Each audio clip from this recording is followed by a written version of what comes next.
What is going on, guys? Welcome to another show of TCW Thursday Night Outbreak.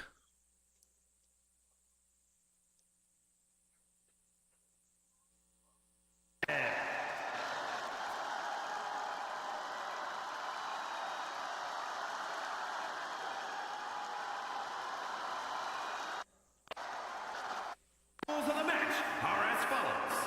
Two superstars will at regular intervals. A new superstar enters the match. Elimination can occur anywhere in the arena. The match continues until one superstar remains, and that superstar will be declared the winner.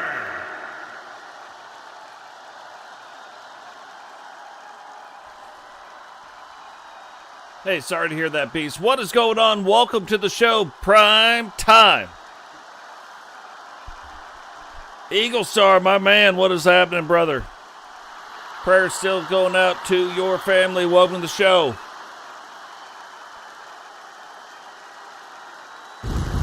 The Beast, sorry to hear that, but welcome to the show. What is going on, And Wally? from London, England, weighing in at 280 pounds, the Universal Hardcore Champion,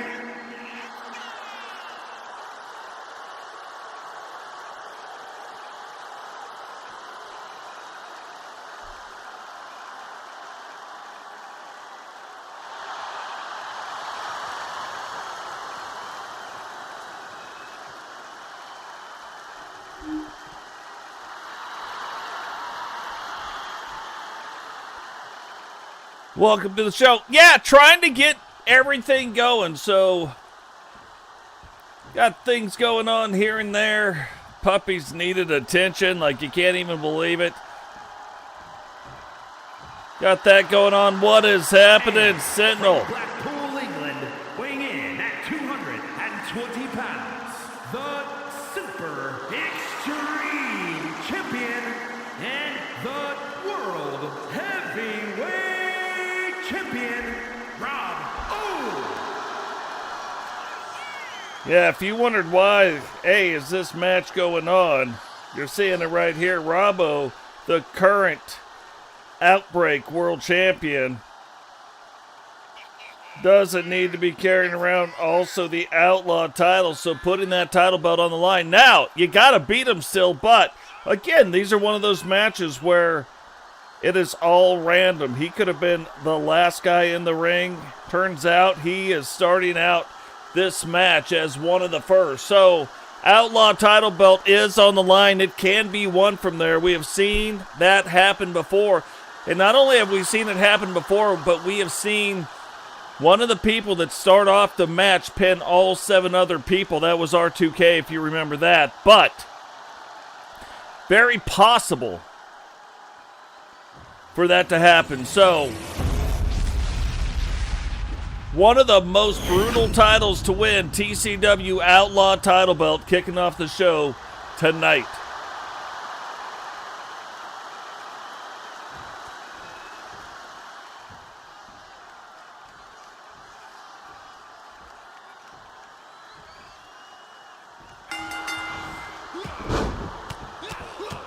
And look, the world champion and the Universal Hardcore Champion, they're like, hey, let's just get it on.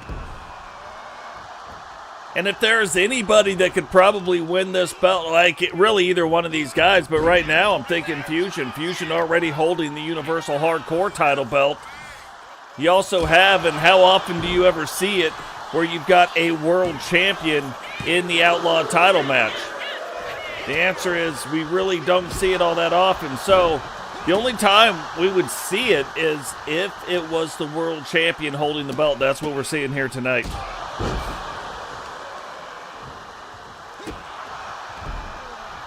Yeah, we still haven't got the rest of our lives together yet. I've still got to go in here and share the video out. So guys, while I'm doing it, remember, drop a like on the video.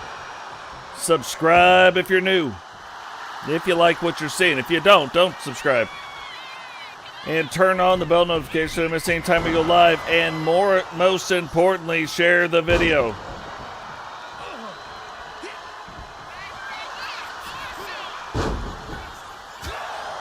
Sharing the video is what I'm trying to do right now myself. So I just don't tell you guys. I'm not just like, oh yeah, make sure you share the video. I'm not going to do any of that. No, I'm going to share the video myself.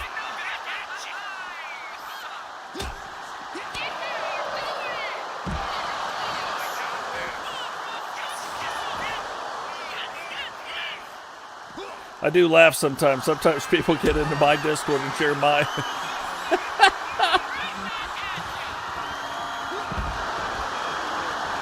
Share the video in the Discord, you know what I mean?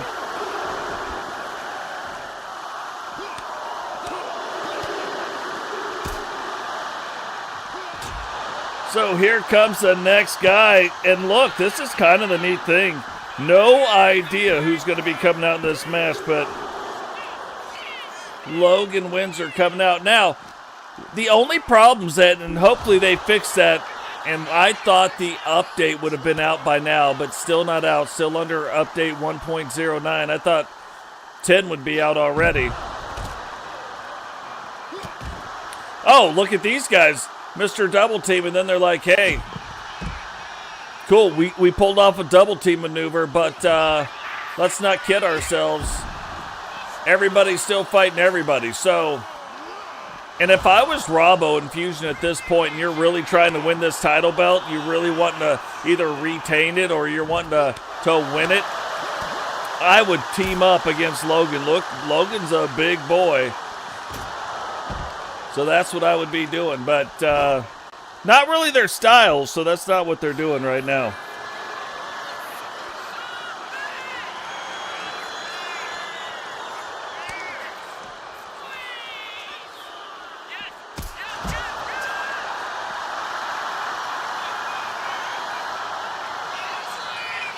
There we go. We got it all shared out now, so good to go on that front.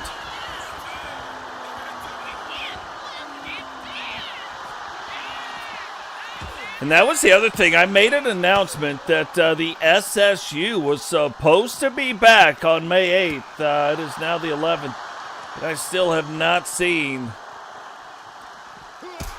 a show from the SSU, so what is happening on that front, who knows? And maybe this goes back to the same thing.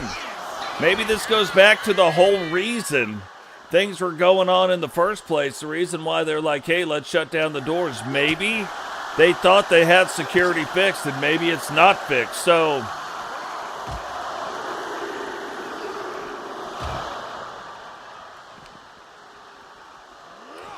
oh, now you got two big boys. You got Logan and now Damian Payne coming out too. Both men trying. Well, really all four men, but both men really trying to get them some of this Outlaw title. And Robbo just ducked that big kick by Damian Payne, but it wasn't like Robbo had too far he had to go. You look at the height of Damian Payne.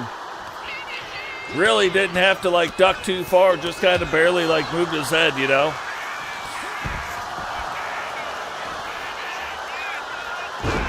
Oh, that's Robbo's finisher right there as Damian's night over before it starts. Maybe not, referee nowhere to be found.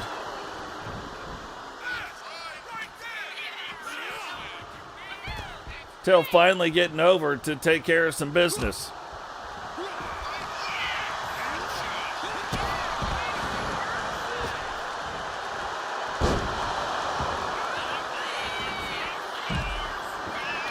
And it'll be interesting. You know, we've never had somebody win, at least on the men's side, we've never had somebody win two titles, like win the Outlaw Championship twice. Gruning, R2K, Blackheart, Brooklyn Jokers, Vipero, Matt Storm, Bobby O, Robbo, all winning it. Bobby O is in this match, though. So Bobby O, if he ends up winning this, will have a shot at being the first person to hold the belt twice. Now remember, anytime we're looking at records it takes 3. So you got to hold the belt 3 times to establish the record. You got to defend it at least 3 times to establish the record. Nobody's defended this title belt more than 1 time, which even defending it once to me is amazing. Little clap on, clap off, the ear clapper.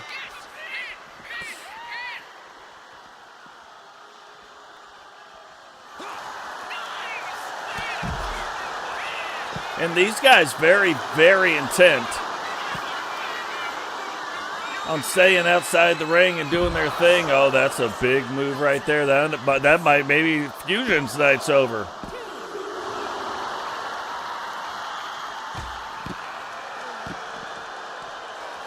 Look at that. Sped jumping in 20 months, man. Can you imagine that? 20 months.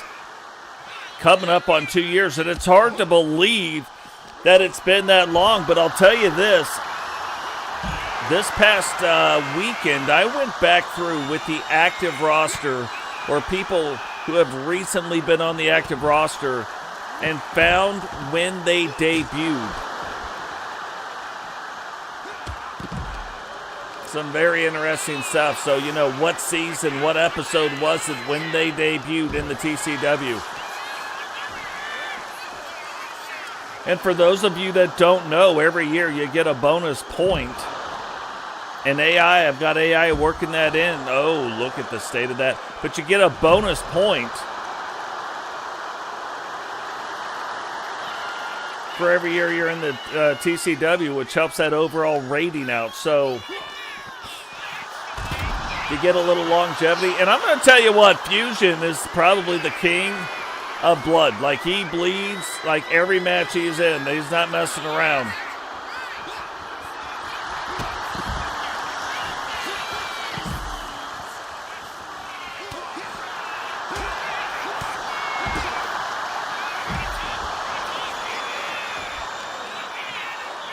Not messing around. I mean, if you were going to have a hardcore title, like a hardcore champion, that's probably what you'd want. You look back at like ECW and the Sandman, that dude bled every match. And only a 2 count. I say only a 2 count, but Robbo almost ending Logan Windsor's night.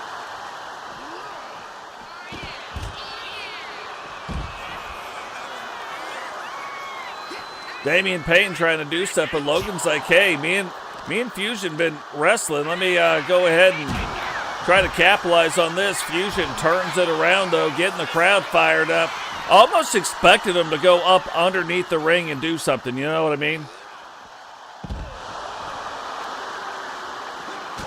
And we love that you're here, Prime Time. The other crazy thing, you know, you look at all the things that we've been doing. We've got very interesting advertising system as of right now. Some really cool posters coming out of you guys advertising for the TCW. We have some other very interesting record breaker cards. We finally established the Hall of Legends, so now that's going on. We've established Grand Slam champions. We've established World Triple Crown champions. We've established Tag Team Triple Crown champions. Nobody's done it yet. Might get to see the first one here tonight. We'll see. Established individual Tag Team Triple Crown champions. So lots of neat stuff going on. Well, the next thing that I am trying to do, and I've been trying now for about a week, thought we had the system worked out. It hasn't. Every time I go to do something, it ends up breaking the system. But trying to make, wow,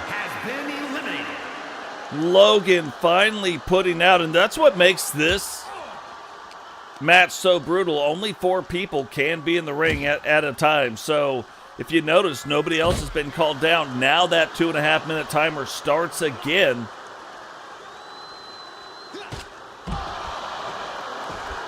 Before the next person gets released. But anyway, we've been trying to do stuff. the system keeps breaking. Oh, and here we go. From here on out, I'm probably going to get to control the camera. This is the thing I hope they fix. Like, once this happens, they should... But I'm going to wait. It's going to be annoying. But I'm going to wait and see if when they release the next person, if it corrects itself. I don't think it will, but we will see, I guess. Next person should be coming out. So I'm gonna hold off for just a minute.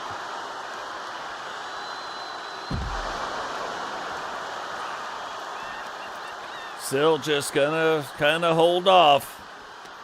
But anyway, we've been trying to do something, and I've been trying to create a TCW trading card system,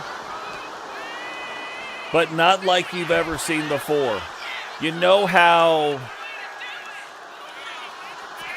Topps would do baseball cards? In line with that.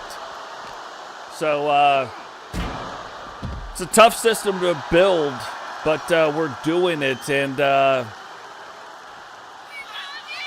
every time I get about 13 or 14 cards in, the system breaks and does not work out. So bear with me with this silly camera stuff real quick. We just got to test it out and see if when they release the next wrestler, if it's fixed. If not, I will fix the camera.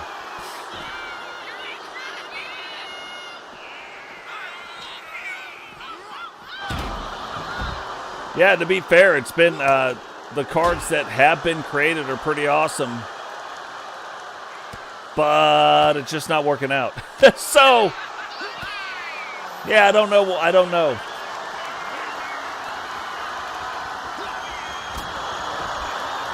Not sure how to do it.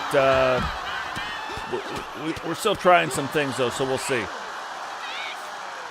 Really hoping that very, very soon they'll release the next person so we can test this out and see if it works or not. Because that screen's getting old quick.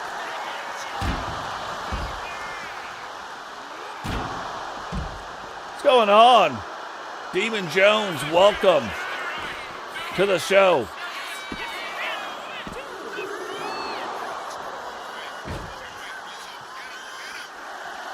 Here we go. 10, 7, 6, 5. Come on, hurry, hustle it up.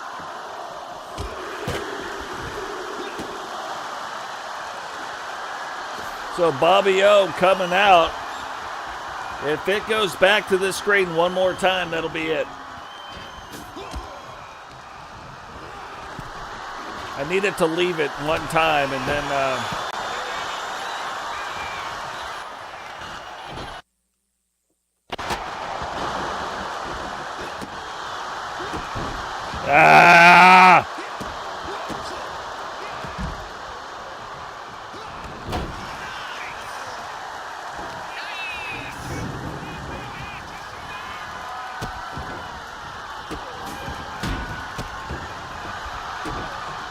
They better fix. This is the most annoying part of all the bugs I've encountered. Is this little treat.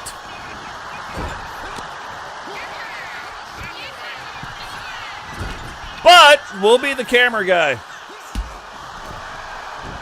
So Bobby O, remember, if Bobby O can find a way to win this, he will become the first one to repeat. If Robbo can find a way to win this, he'll be only the third person to ever have defended the title. Welcome back, Eagle. You got a big match tonight, Eagle. Angela also has a match coming up here before too long. Oh, Damian Payne trying to end the night of Bobby O before it even gets started.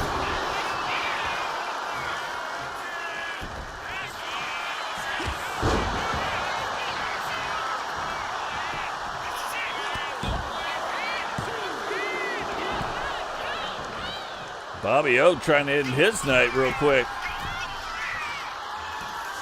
Oh, he might do it too. Can Damian fight through? Oh man. Why wouldn't Logan go for the pin right there?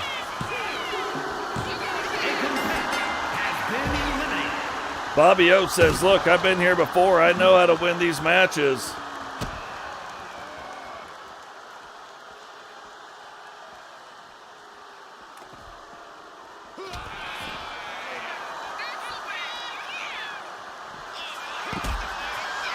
But you saw where Logan Windsor comes off that top rope all the way down to the floor onto Robbo. Oh, Robbo start talking that smack maybe a little bit too soon. But comes down all the way and didn't go for the pin. Look at Robbo's down right now. I mean, that was a big... That was a big pile driver for on to Bobby O, and now another. There's nothing Logan does that's not big. You know what I mean? Logan now grabbing the leg again. 1, 2. Logan's like determined to put Bobby O out. Robbo's determined to try to get back in the game. Now Robbo very wisely kind of hanging back, not doing a whole lot, but hanging back. Doing the thing.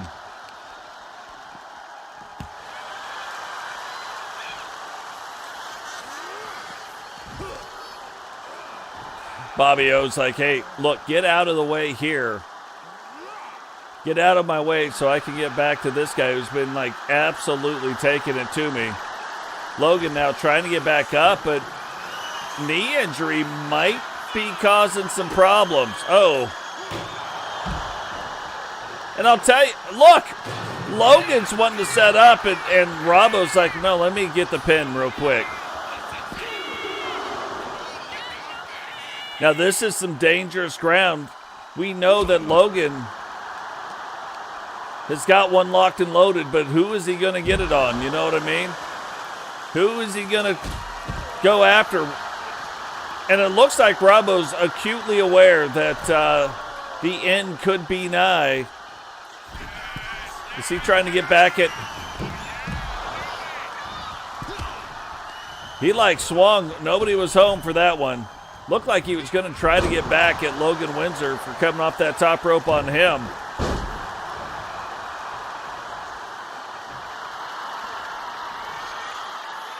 Bobby O getting to his feet. Logan trying to shake off the cobwebs. Big shotgun drop kick, dropping the elbow. Logan wrote a song about it. I want to hear it. Here it goes. Oh, look at that. Damage in the arena already, like we're in the first match. Ed Cardozo, contestant number 6, to get released from the back. And Robbo meets him halfway down that ramp. Bobby now with a chair. Oh, and I thought that's who he'd want to go after. But that is not.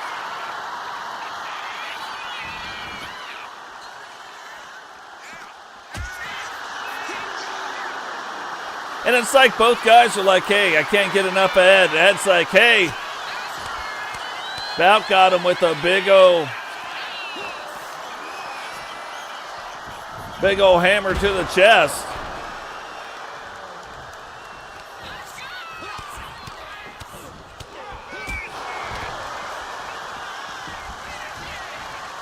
Logan thought he was going to make it all the way back in the ring. Doesn't. Oh, that is Robbo's finisher. 1, 2.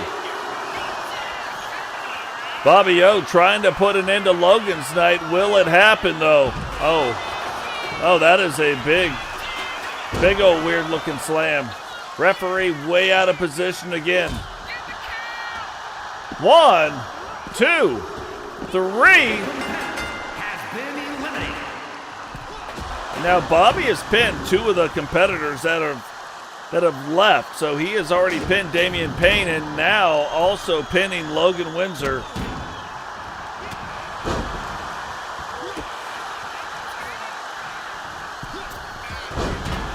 Oh, Ed is trying to get like every which way but loose. Trying to stay out of the way. Going, jumping off that rope, getting a little springboard, and wisely, these 2 guys trying to team up and do it together. Yeah, they are. And did Ed hit his head, or did he just miss it? He might have hit his head right there on those steel steps that are in the cage. Picks him up, back down. And you think how long these guys have been in the ring, and it hasn't really. Oh, that's his finisher right there. Hits him right on the bag of tacks. Those thumbtacks right on the back of his head. And Ed ends the night of Bobby O. So Bobby O's bid to become a two-time champion. And what is going on? Oh, what is going on? And how did they miss the steel steps? And I mean, they didn't miss it by much. Yeah, this is awesome.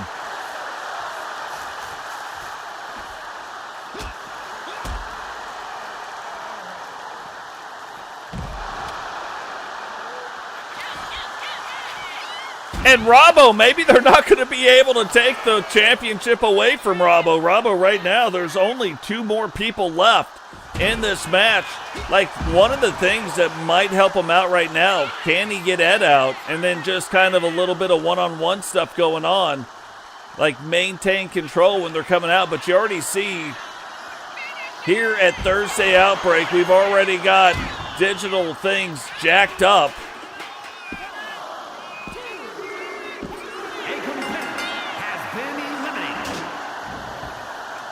You wonder why Robbo is the world champion. He started this match. Look. He's like, hey, let me come out here and meet Caleb Crow, a newcomer to the TCW, but try to come out here and meet him with the steps. Caleb's like, no, thank you, though. Didn't want to get hit with the steps.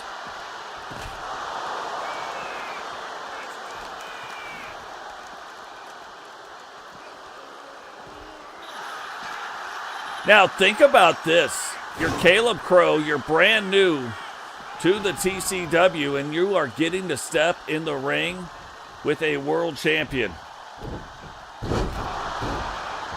Like, even if you don't do well, or I mean, even if you don't win, but do well against them, think about how that looks for management. Management backstage starting to do the booking and do the different things. Now, you're doing well against a world champion. What kind of doors does that open for you on Thursday Outbreak? Now, you don't do, oh, look at this. What a weird pin, but somehow Caleb does kick out of it, but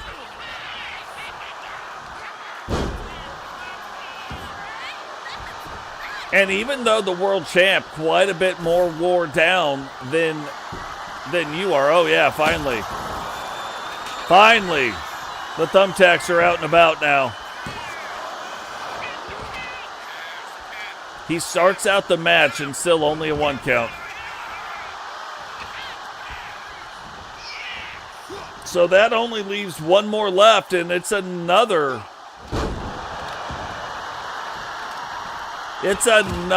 world champion. So, Bama Boy, the last one left to come out in this match.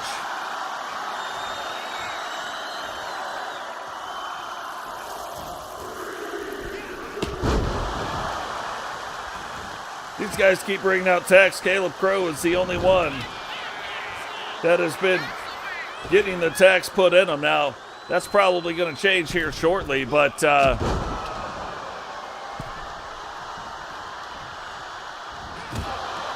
who knows?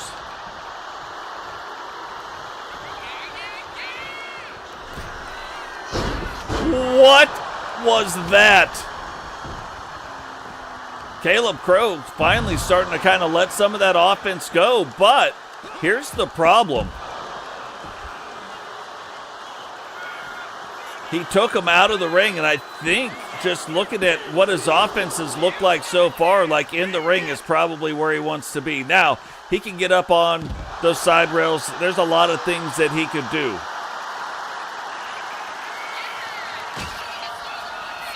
And think about the lack of love lost between Bama and Robbo. You got a former horseman and a current horseman.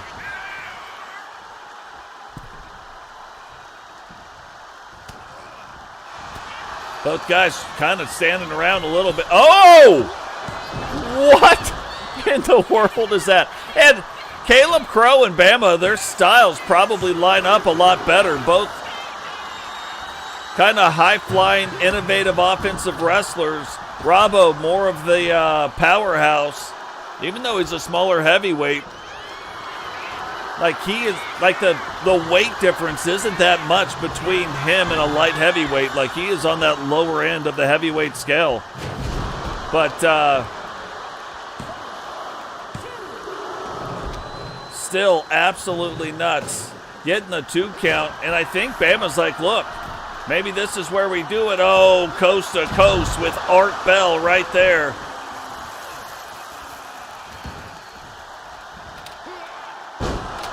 Put some emojis in the chat if you know who Art Bell is.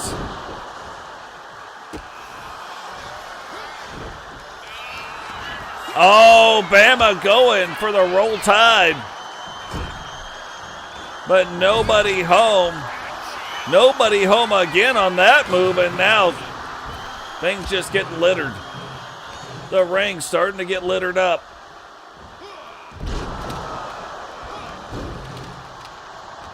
And I'm kind of been impressed with Caleb Crow, with the things that Caleb is doing right now. And remember, newcomer, I think this is only his second or his third match.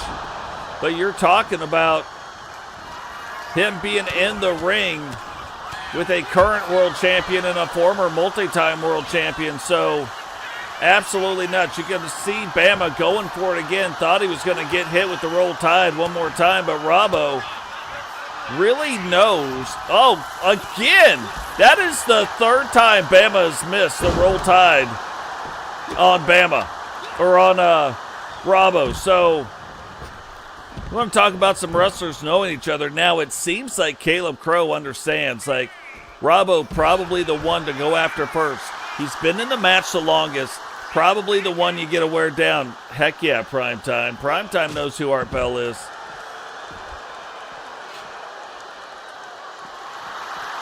Oh, Caleb realizes, I don't think, oh, pro level move, roll tide, put on Caleb Crow right there. Like he came to hit him with the stop sign, thought Bama wasn't paying attention, but guess who was paying attention? If you guessed, his name starts with Bama and ends with boy. If you guessed that, then you are correct. Wow, both of these guys showing you how much they know each other. Remember earlier in the match, Robbo getting hit from that top rope down on the, right into the tacks, right on top of the kendo stick. And one good kendo stick shot deserves another. Caleb telling him to get up, but Bama, or Robbo not listening at all. Oh, Bama trying to sneak in the back door, but Caleb knew who he was. Caleb hearing the footsteps. What is this?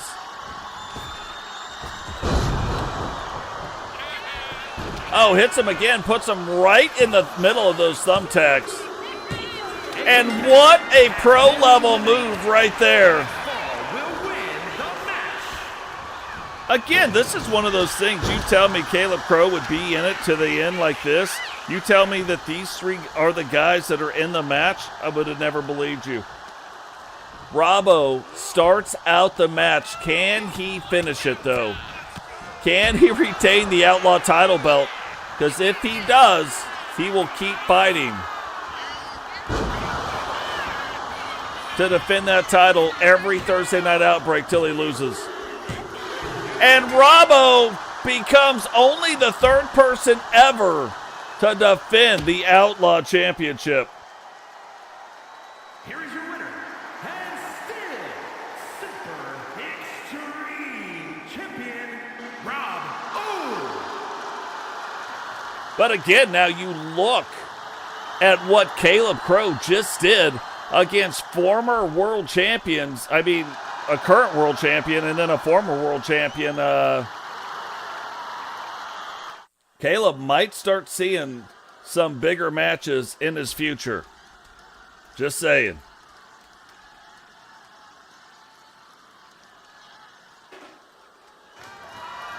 Now is scheduled for one fall and is for the Women's Intercontinental Championship.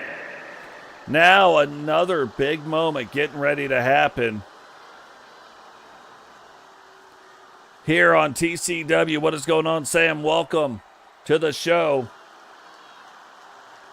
But another big moment getting ready to happen with Diamond Santos getting her very first shot at the Intercontinental title.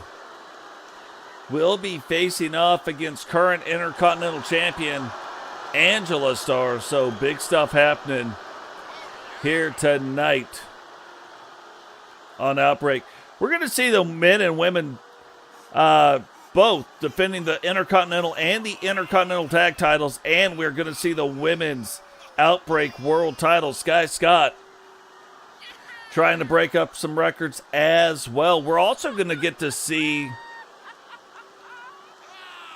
Susie Lee making her Season 8 debut. She will be moving over to the Meltdown brand, but only thought it would be fair that she makes her debut on the Outbreak brand, which is where she has been known from. But moving on to the Meltdown brand. So last match, at least for a while, last match on the Outbreak brand, kind of a farewell match. She will be facing off against Mimi.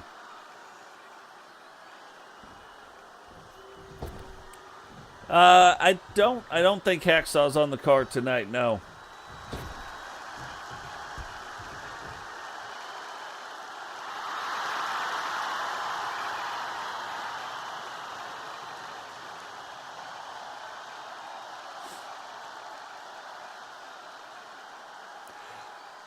So a huge win for Angela in that last match, or in that title, where they were trying to get that title defense, where she faced off against Miss Jiggles. Got a big win. Like, honestly, Miss Jiggles being on a roll, then Angela coming back in her first match. Didn't expect her to win the title, but that's exactly what she did. Won that title belt.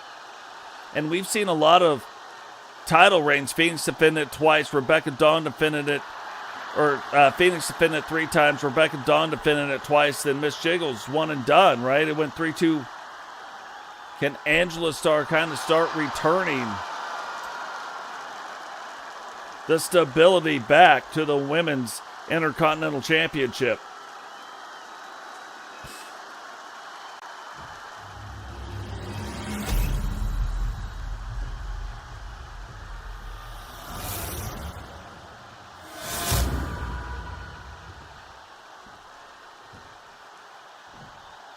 Introducing the challenger from Staten Island, New York, the Diamond Santos.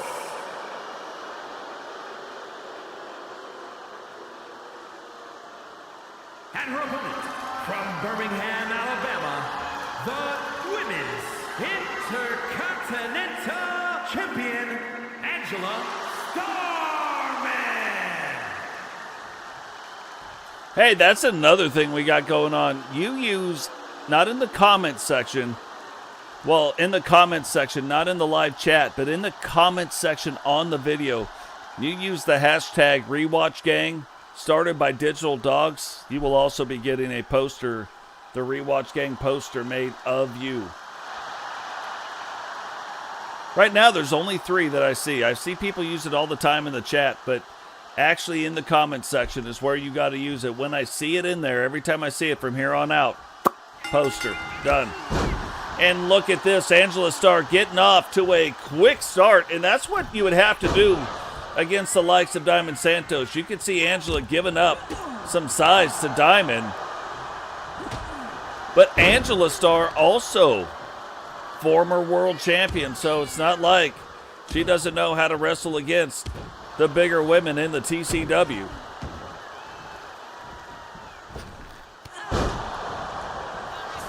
And we've seen lately where Diamond Santos is trying to get the TWO to notice her. Now, I'm just going to say, You look at the TWO on the women's side, it's been the same for women. A couple different ones have popped in and out, sort of, here and there for reasons, but it has been the same for women. So getting the TWO to notice you might not be the thing that you want to do. Of all the factions that you're like, man, maybe I could do this, maybe I could do that. You look at the Hart Foundation, probably got to have the last name Hart. Not a definite thing, but probably. TWO might be the same thing, at least on the women's side. We've seen a lot of different things with the men, but we have not seen a lot of different things with the women. So definitely something to keep an eye on as we move forward. But Diamond Santos right now trying to win her first major. Oh, look at this. Angela's like, whatever. I'll do what I got to do to win. And you look at her husband, Eagle Star, like he's a horseman. Like, where do you think she got that from? She is also, if you remember briefly, there was a women's horseman faction for a little while. Angela Star was a part of that. So probably a lot of the same attitude as a horseman going on. So she does not care how she wins or how that goes. Winning is winning. And remember, she's still going to hold on as the current Intercontinental Champion. She does hold the champion's advantage in this match. So, but it has been a pretty back and forth match, like up to this point. Every time one of these competitors tries to get the advantage, the other one's got an answer and counters back. So neither one has really been able to go, oh, but that is her finisher. 1, 2. And I thought we were counting 3, thought we had a new champion. Yeah, this is wrestling.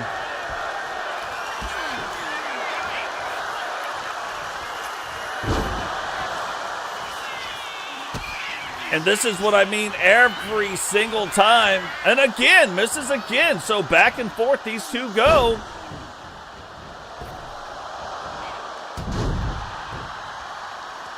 Drops that elbow right into the chest of Diamond.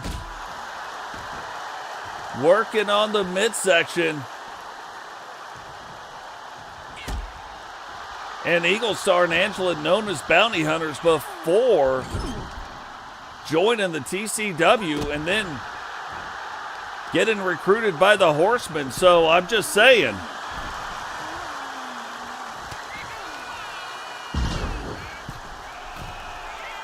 Angela, though, starting to get the momentum on her side right there. Now goes, rolls, hooks the leg. 1, 2. Oh, only a 1 count. Boy, that has got kind of shocking. Oh, setting up for it. The contract is out. Can Angela collect a bounty? Goes. Oh, look at that. 1, 2, 3, and Angela defends the women's Intercontinental title belt. Here is your winner, and still Women's Intercontinental Champion, Angela Starman. You think about that real quick. Like, she just went for that pin, only got a 1 count, backs up, hits the finisher, ends the night right there. I mean, that's impressive. But right now, making her seasonal debut and last showing. The following is scheduled for one fall, making her way to the ring from Dallas, Texas, Susie Lee. So, not from Dallas, Texas, but it's weird how it said that. But anyway, regardless of that, Susie making her way down to the ring right now. Again, seasonal debut, season 8 debut. but making a final appearance on the Outbreak brand, moving her talents over to Meltdown. And she was doing really well. Came in hot, did a bunch of stuff. Management really didn't know how or where to book. And I think she kind of suffered from that. So moving her over to the Meltdown brand, they seem like they've got a plan for her. Will that plan pay off? And her opponent, representing the Thrill Seekers from Leeds, England, the Honor of Extreme Women's Champion and the Women's Super Extreme Champion, the Rocker May. So Mimi's still holding on to the Women's Survival title belt until Meltdown can have a shot at it. And the Outlaw title belt, really, we've been seeing so much of the Outlaw title on the men's side because of Robbo. Mimi not really having a shot at defending it just yet. So we haven't seen a lot of Mimi here in Season 8, but I've got a feeling that is going to change. Now, not going to be able to defend the Survival title belt. Remember, that is a Meltdown branded title, but she was still the last one to win it. So soon, maybe even as soon as the next Meltdown show, we will be seeing that title belt moving on. So look at this. Final match for Susie. Oh! Saying that she wants to stand toe-to-toe. Thought we were going to see a handshake, but Susie says no thank you. You know, we look at the backstory of a lot of the wrestlers and what's going on, and really, we have seen in recent interviews outside of wrestling where Susie says, hey, look, this is my shot, and she can't give it up. So I think we're going to start seeing a whole new attitude from Susie, the can't fail attitude. And what does that mean for the wrestlers she is in the ring with? I think we're going to find out here tonight.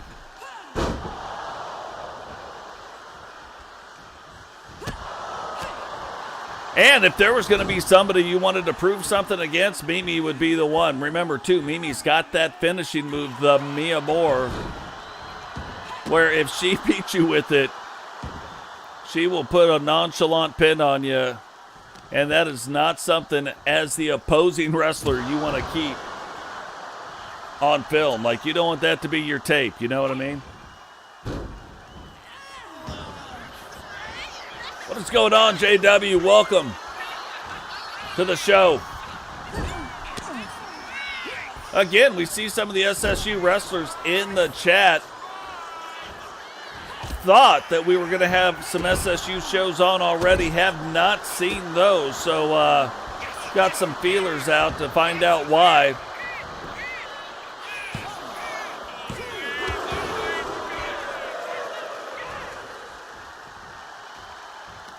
But as of right now, we don't know. We know the show was supposed to start back up on May 8th. But why did it not start on May 8th? That we don't know. So we're going to have to see what is going on. R2K, former SSU wrestler right now, but right now his contract is with the TCW. And you can see in the first match still, you can see the damage to the digital boards out there. That Outlaw title match is no joke. Mimi, known as being an innovator of offense, what does she plan on doing right here? Well, apparently she plans on being scouted by Susie. Susie saw what was going downtown and said, no way. Not having it now, moving to the outside of the ring. Oh, that is a big boot right there.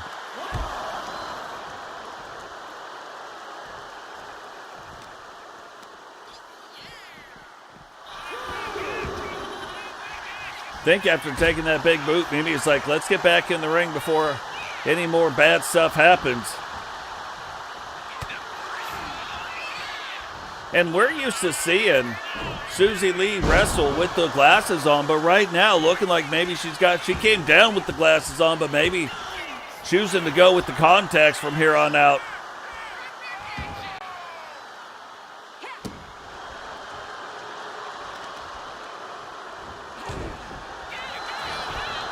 Goes, hooks the leg. One. And look at their faces. Like, both women getting after each other without a doubt, and still only a 1 count. Susie returning the favor on that. Now she blocked Mimi from doing it, then she does it. Mimi takes that shot, but then turns it back around, and now back in control of the match.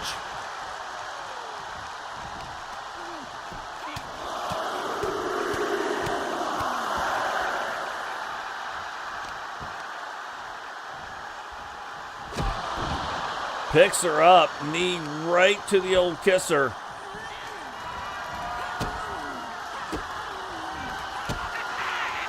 And again, if you were going to go out, if it was going to be, and you're in the women's division, couldn't pick a better wrestler to go up against than Mimi. And look, Mimi, knowing that Susie was trying to end this match right now, rolls back out.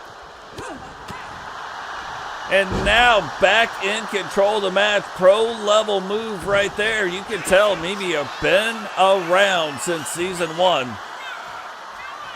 But this is her finisher. Susie getting it in. Does that end it? 1, 2. Oh, look at the whole crowd. The whole crowd putting the 2s up. They're like, hey, that was only 2.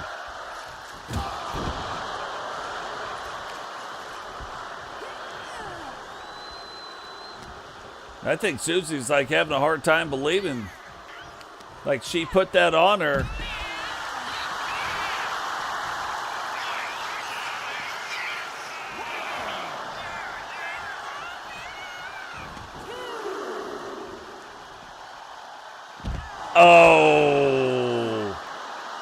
Oh, that is a big knee.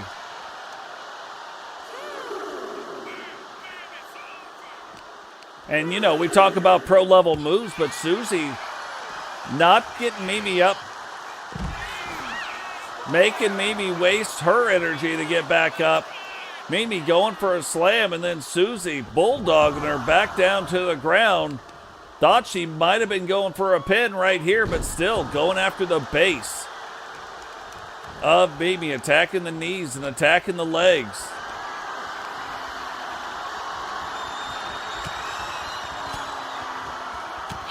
And I think Mimi realized what was about to happen. Oh, huge clothesline off of the top rope, like a top rope rebounded clothesline too. And boy, that'll even the score up real quick. What is going on, Blaze? Welcome to the show. Oh, thought we were gonna see the Mia Moore instead. Oh, what is this? 1, 2.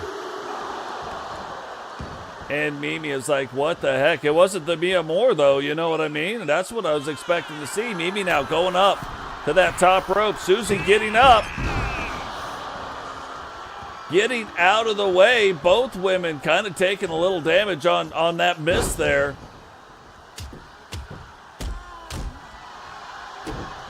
And it looks like Susie right now going to try to end it. 1 clothesline. 2 clotheslines, and sweep the leg, Daniel-san.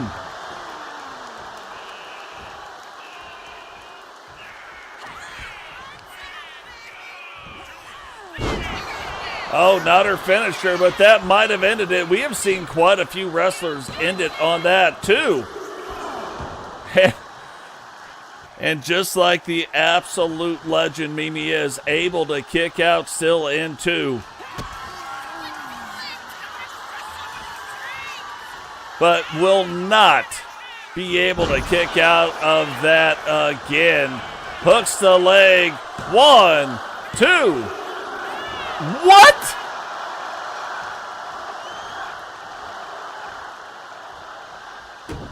I think when both of these women agreed to this match, both women right now are getting a lot more than either one of them bargained for.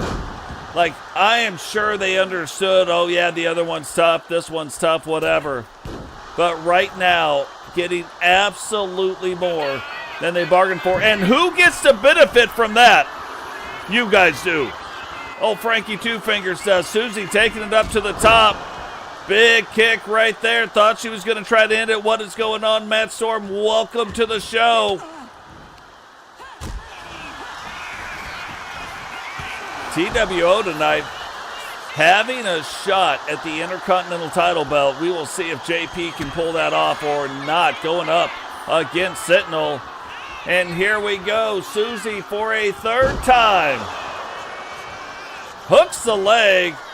1, 2, 3.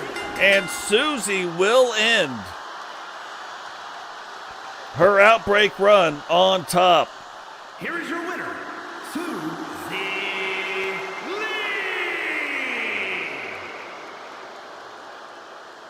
Now, will she be able to take that show on the road to the Meltdown brand? Meltdown getting a good one right here.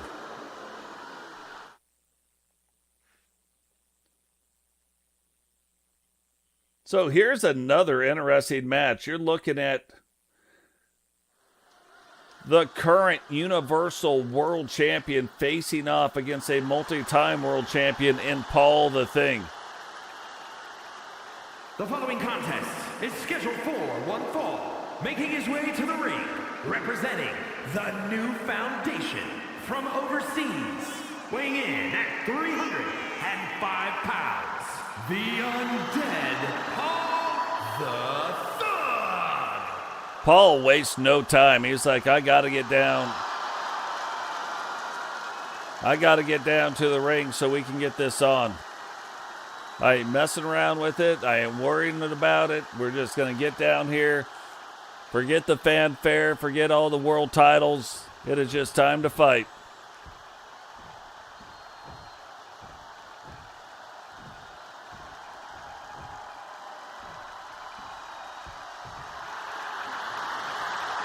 And his opponent from Sacramento, California, weighing in at 247 pounds, the Universal World Champion, Jay Wagner. Man, you want to talk about a long road that has been hoed.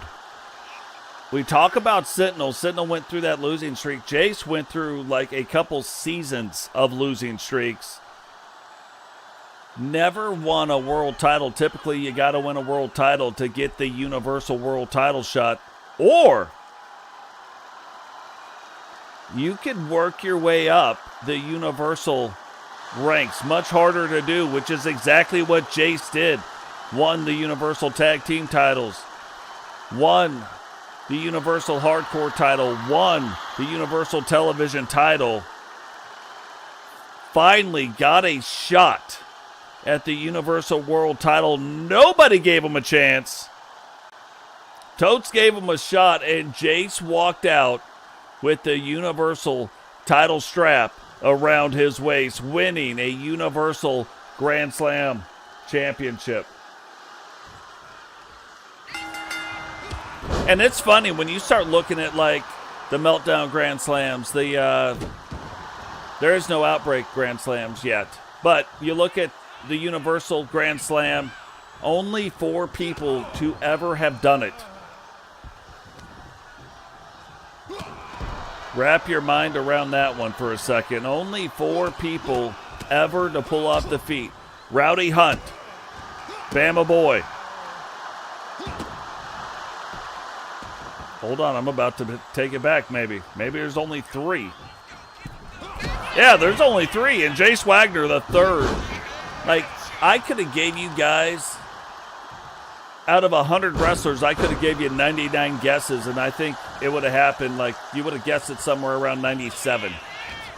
So Jace absolutely getting, again, this goes back, got his shot, and pulled it off. There's a couple other guys out there going to be getting a shot like that as well, so definitely something to be keeping an eye out for, something to be keeping an eye on.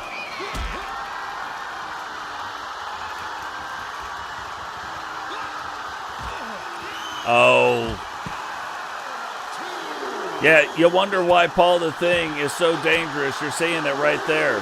He's like, hey, maybe I can't go jumping and doing flippies off of a bunch of stuff. But what I can do is use the stuff that you might jump on, stuff that you might be doing flippity-dippities off of, and I can use that against you.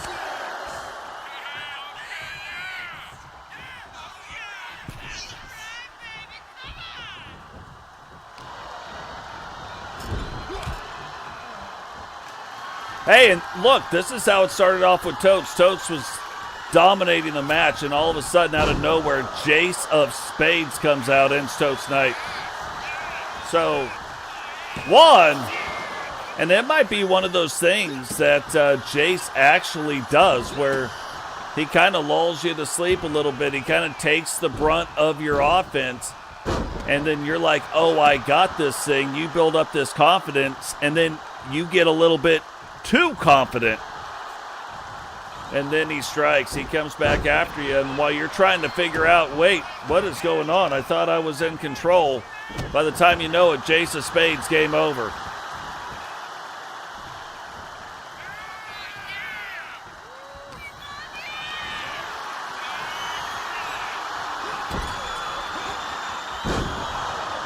And you can see the strength of Jace. Like, you're like, not a lot of people picking up 305 pounds and walking it across the ring. You know what I'm saying?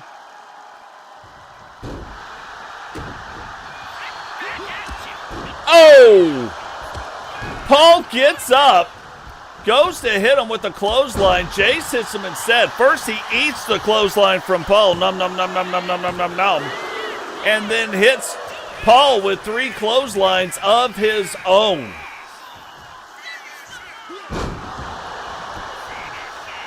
Oh, that's another owie right there. That isn't the Jace of Spades, but that has certainly got to be close to a setup.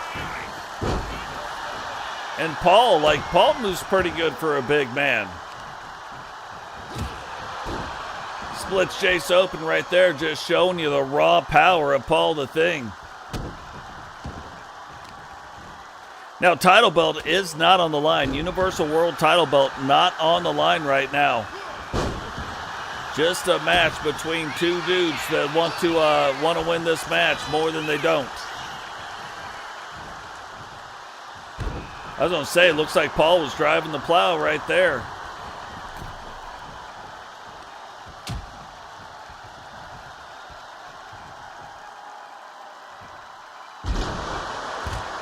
And you start looking at movesets and stuff, you know, 305-pound dude shouldn't be doing all the kind of crazy stuff. But if you look at the stuff that he does, makes absolute sense. Oh.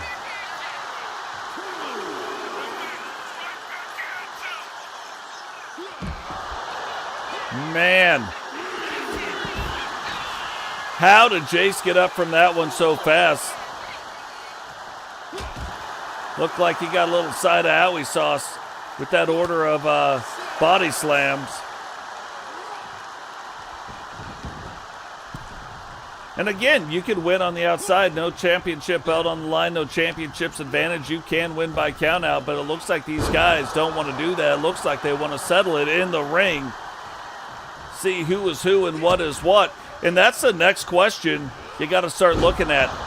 Does the Universal World Championship start doing something? Oh, here it is. Jace of Spades. Watch out. Oh, that most devastating move in the TCW. And I could have guessed that Paul was going to kick out. Like, don't get me wrong. You could almost guess that Paul would kick out. Like, look at the state of Paul. But I don't think if that happens again, anybody kicks out of it. We've seen a few people kick out of it one time. We've seen nobody kick out of it twice.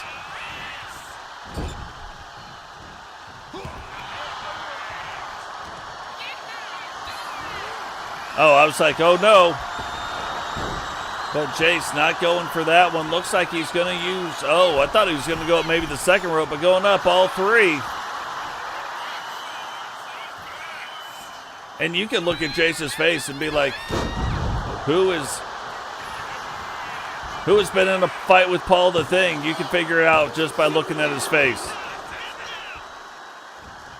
Jay's pulling out about every stop he knows how to pull out. Now he's going to step toe-to-toe in the ring with Paul. Let the hands go.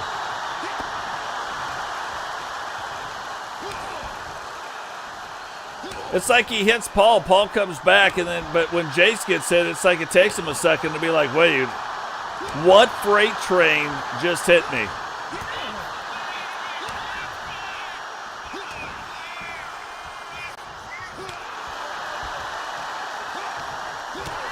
Yeah, finally, he's like, oh, both guys are like, hey, I don't want to get hit no more, or let's just go ahead and get hit a bunch.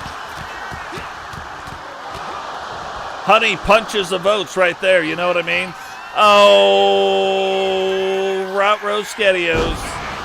Jace of Spades for the win. 1, 2, 3, and still nobody is kicked out of it twice. Here is your winner, Jay Wagner.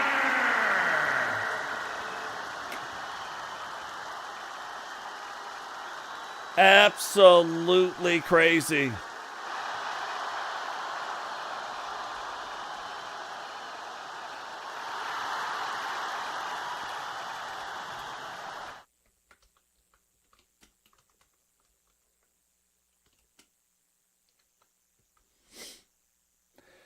Now, this is an interesting one. Road Warriors. The following contest is a tag team match set for one fall and is for the Intercontinental Tag Team Championship. Yeah, the screwdriver is what we call the Jace of Spades. But an interesting thing right here, the Road Warriors, if they can defend these title belts tonight, will have a deed put in the Hall of Legends with 6 title defenses. I'm pretty sure it's 6. It's 6 or 7, but I think it's 6. Only 2 people have ever defended the title belts, a tag team title belt, 7 times. Only 2. 4 have defended it 5 times, including the 2 that defended it 7. So I think we set it at 6, and they have defended it 5 times. They've become the 5th one to defend it 5 times, but they've got a shot tonight to get a deed put into the Hall of Legends if they can defend these title belts. They go up against the team that defended it. They won these titles first and then went on to defend it 4 times before losing to the Walker Sisters. Road Warriors beating the Walker Sisters and going on to defend it 5 times. So they've got a shot at doing that here tonight.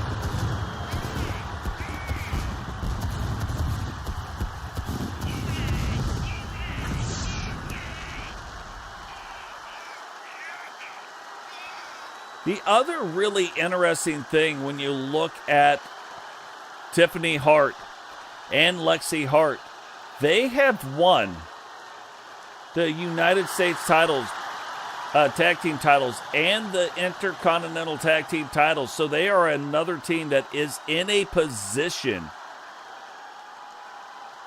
as a team to win a tag team Triple Crown. Hasn't been done yet, but they're in a position to do it.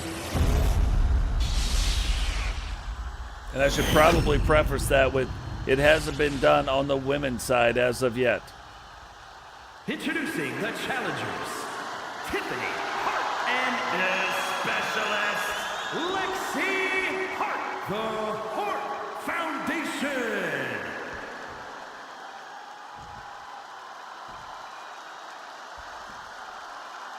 And their opponents, the Intercontinental Tag Team Champions, the Spider and Falcon, the Rude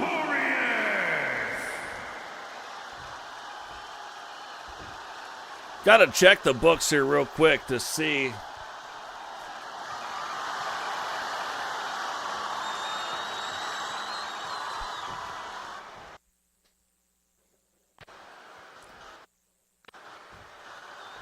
So yeah, it hasn't been done on the women's side. Grady and Herbie just accomplished it on the men's side in the last episode. So they're the first team to actually do it.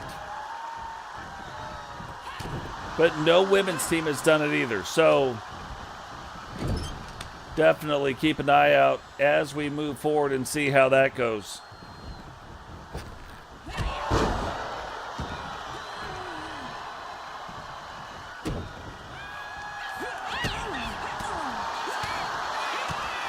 But you're going to see a very different style in this match collide, because you've got the power of the Road Warriors, very powerful style wrestlers. And then on the other side of the match, you've got the very technical Hart Sisters. So is the technical side going to win out? Is the power side going to win out? Don't know, but I will say this too. You start looking at the motivation between the two, and you're like, okay, well, who's got the bigger motivation to win? Because honestly, yeah, I got it. The tag belts are on the line, but you would think that the bigger motivation wouldn't be the Hart Foundation stopping them from doing a legendary deed. I mean, yeah, they would also, the Hart Foundation would become the first to win it twice. But like their bigger deed, the thing they're probably really focused on is those Universal Tag Team title belts. So are they going to overlook this match? That's kind of what I'm saying. Will they overlook this match? What is going on? Logan, welcome to the show.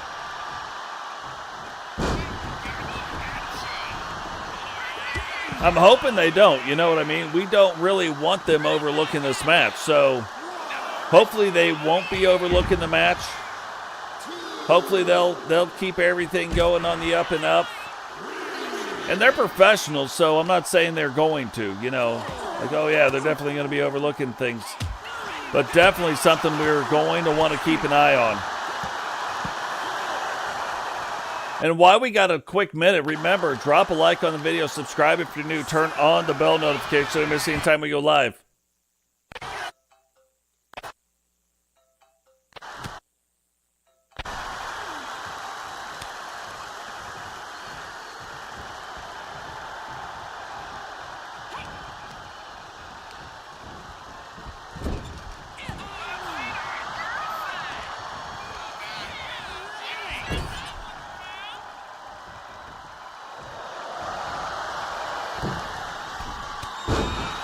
And what a turnaround that is right there.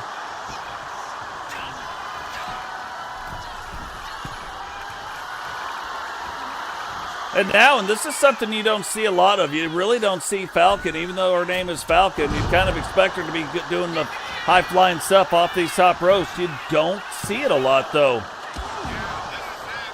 But probably understanding, going up against a technical team, yeah, they are the power wrestlers, but they're probably going to have to pull out something bigger as well. They're probably going to have to be doing some things maybe that aren't in the scouting. Something that the Hart Foundation, the Hart Sisters aren't going to see coming. So going off the top rope, probably not the worst thing. You look at most of their matches, they're going to bring you to the outside. They're going to use their power brand. They're going to get a lot of power slams on you. A lot of ways, like just how their parents, you know, their dads did it. But the Hart Foundation, they've got to do the same thing too. You know, they're expected to be these great technical wrestlers. What can they do to generate some more power in these matches? What can they do to maybe stay in control and not be telegraphing what they're trying to do? Definitely something to keep an eye on.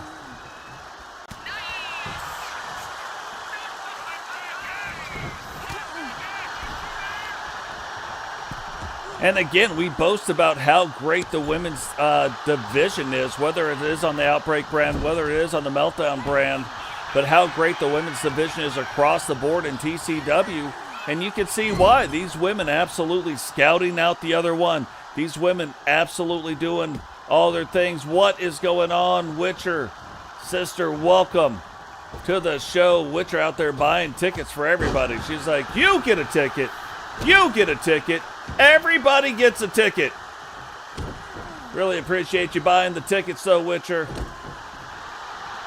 Very helpful. Oh, and look at this. You wouldn't expect the sneakies on the side of the Falcons, or the side of the Road Warriors.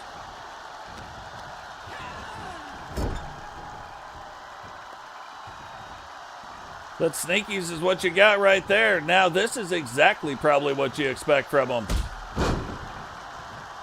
The owies. Like, hey, let me get you some owies going. Lexi Hart was trying to get out, but I think it might not be a bad idea if Lexi can stay in for a little bit, and does not. So maybe the Hart sisters have got their own thing going on. Maybe they've got their own little plan of attack of what they're trying to do. I'll tell you right there, you can see Tiffany being in most of this match, really trying to slow things down. And is it a mistake because, you know, she slows it down? Oh, Lexi saves her right there, but look at this. One. Lexi saves her right there, breaks up that move that was coming in, but still. Tiffany a little bit more wore out, so like I get it, but this might be the spot where you're like, hey, Lexi needs to get in for a little bit. Another big power tag team, double team move. Tiffany trying to get out, and Falcon absolutely not letting her. And just like an REO Speedwagon song, maybe it's time for Falcon to fly, you know what I mean? So she has been going up on the top rope, going up to that second turnbuckle, doing the things, and now showing you what she's really good at doing. Huge power slam right there.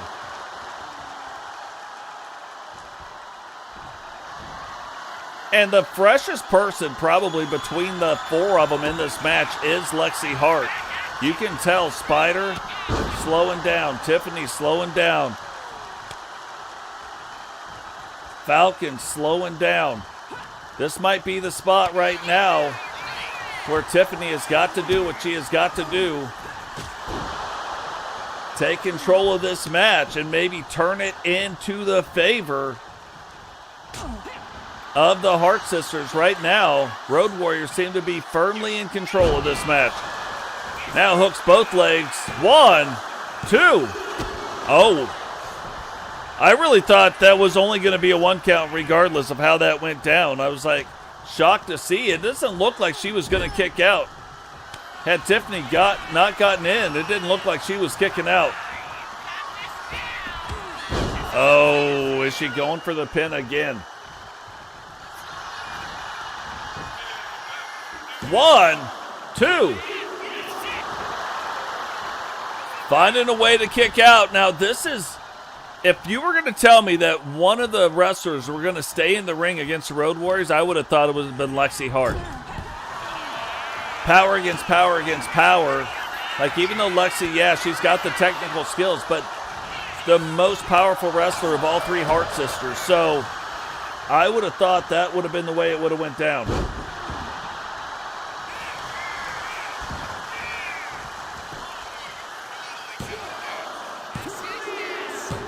But right there, the Road Warriors putting an end to it and putting that deed in the Hall of Legends.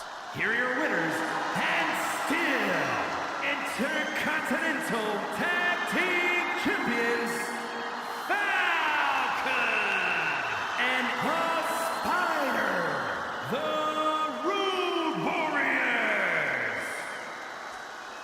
Now, we won't see the actual card for that get made until the end of this run, but still,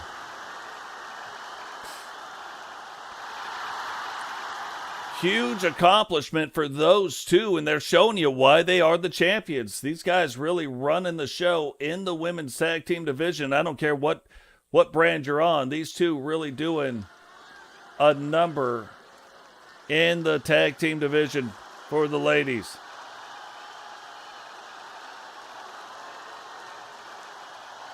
The following contest is scheduled for one fall. Making her way to the ring from Montreal, Quebec, Canada, Bobby Hart.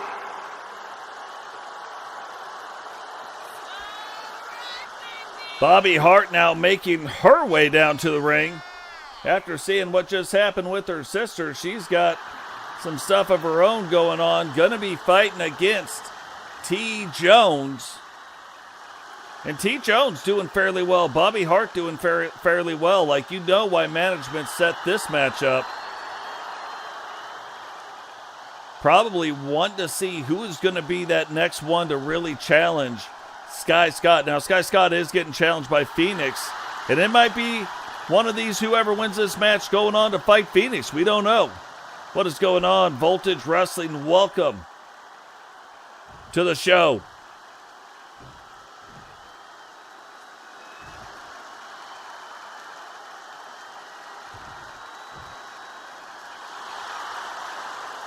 And her opponent from Columbia, South Carolina, the Hammer, T. Jones. You know, and we've been talking about this. You know, TJ, since coming back, used to have like a lot more wrestling style attire on, but right now, really, kind of just the streetwear where she's coming down. We've seen that approach taken by Eagle Star. We've seen that approach taken by Drew Hawthorne. Things going well. How's everything going with you?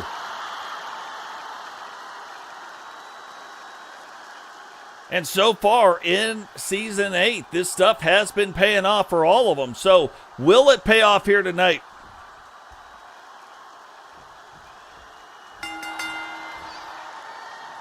And look, I've guessed wrong on this before. I was going to say, you could see like maybe the respect and maybe this and maybe that, but we're about to see what it is. Well, they definitely had some words, and right into it, both of them.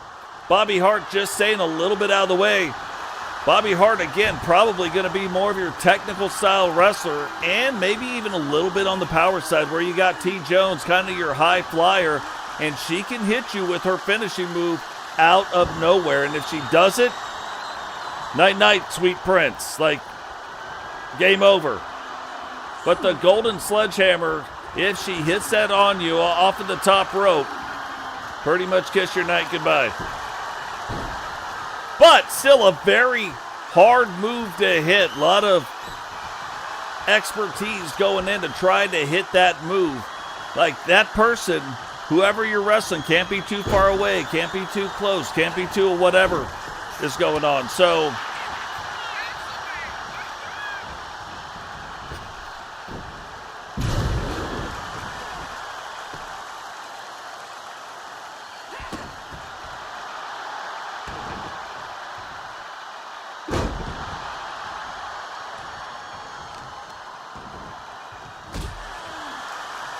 and this is probably not the place that you want Bobby Hart to be getting hit.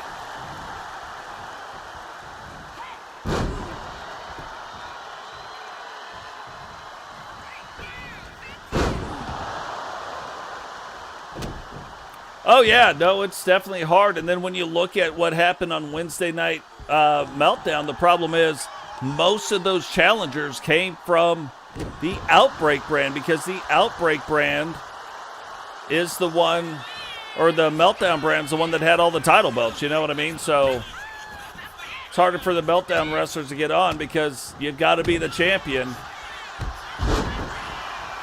So yeah, definitely not easy getting matches for sure.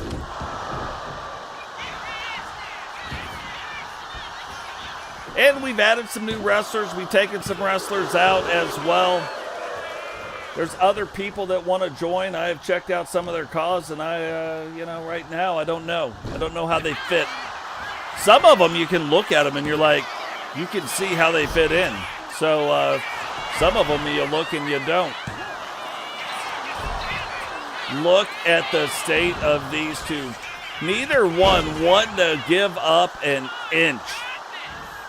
Now, the other neat thing, and it's been tough for the Meltdown wrestlers anyway, because we've seen a lot of the SSU wrestlers on the Meltdown brand. Now, with the SSU wrestlers moving on, because their show's supposed to be back on, and it hasn't come back on. I don't know why, but we've seen a lot of things that took place that really storylines for the SSU that helping on the Meltdown brand. So that is going to open up spots for the Meltdown wrestlers now that is done.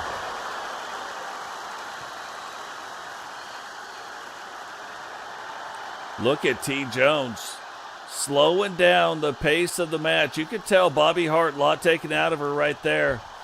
T. Jones slowing things down a little bit.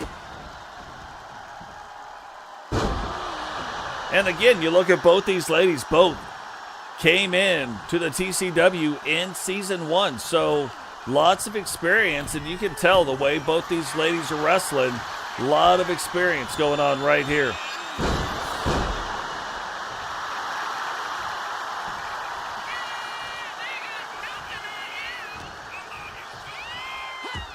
It's funny, though, for the people, I'm like, hey, there's not a spot. At the end of the day, you want to bypass all of it. You want to bypass whether I think there's a spot or not. Become a member of the Bark Squad. That's all you got to do. As a member of the Bark Squad, you will have your wrestler uploaded and put on the show. That is a perk of membership. You leave the Bark Squad, it becomes a thing again. So, there's always the way around. There's always a way around. 1, 2. Man, I told you, more technical wrestler, but Bobby Hart still has some power in there. She still has some moves that are power. Oh, T. Jones going for the clothesline, probably trying to get her down on the mat so she can work on getting that golden sledgehammer in. Gets out of the way.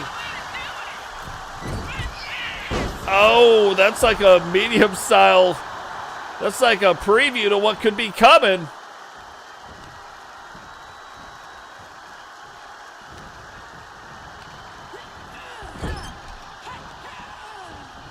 Whips her into the corner. Puts her down. Is she going to go up top? Is she going to go up top and try it? She might be too close. She's not. Golden Sledgehammer, my favorite move. We don't get to see it a lot, too. Oh, yeah, you have been. 19 months. I mean, check that out.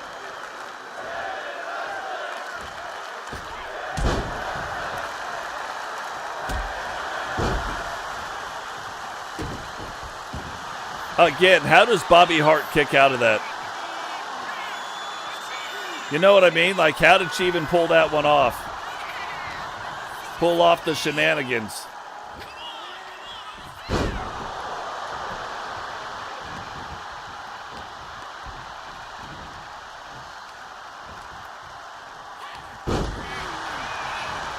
I might be a little late on this one. 1, 2, 3.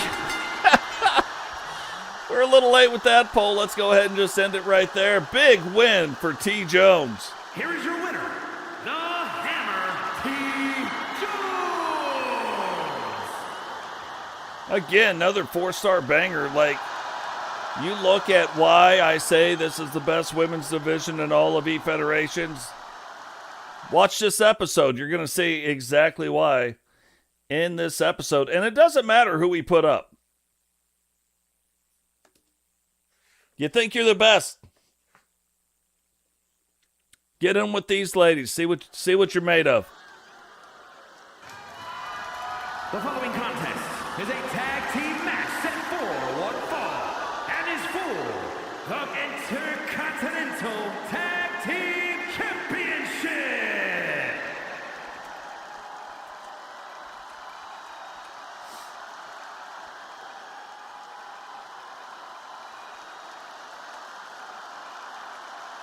Now, this is one of those kind of like little dream matches going on here.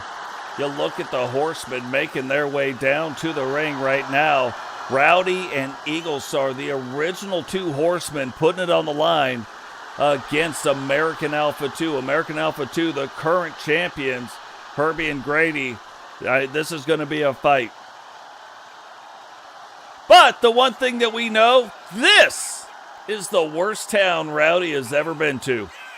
So if we don't know anything else, if we don't know who's going to win and who's going to lose, we do know this is the worst town these guys have ever been to.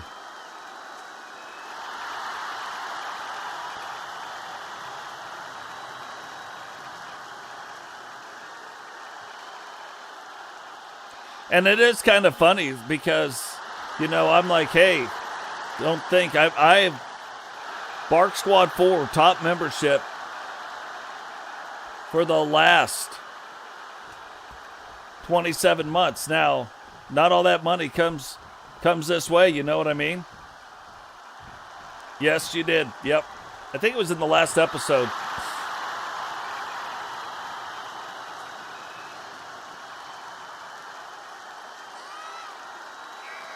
Yeah, and it's also interesting. But anyway, 27 months. So, like, it cost me more money than most members pay in.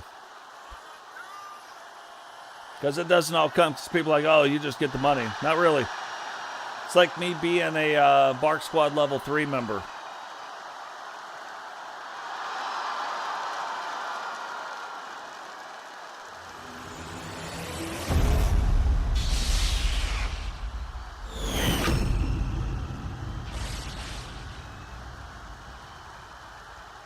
Introducing the challengers at a combined weight of 546 pounds, the Universal Television Champions, the Unrelenting, the Eagle Starman, and the Enforcer, Rowdy Hunt, the Four Horsemen.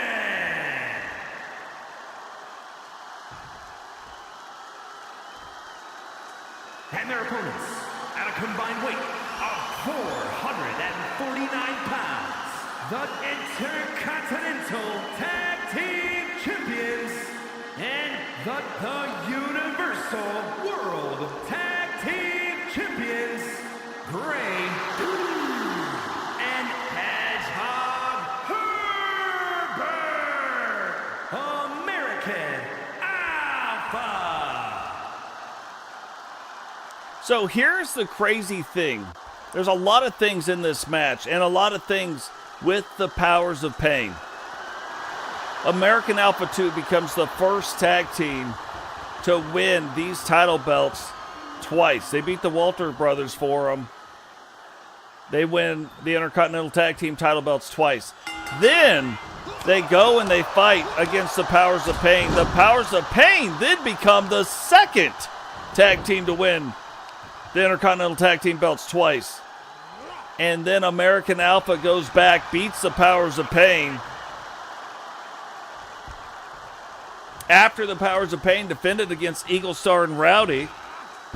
And then American Alpha 2 sets the record at 3. Remember, it takes 3 to win, right? Or 3 to set a record. So they have won these title belts a record 3 times. Now you have Eaglestar and Rowdy going after these tag team title belts against, oh, look at the state of that. That is absolutely nuts.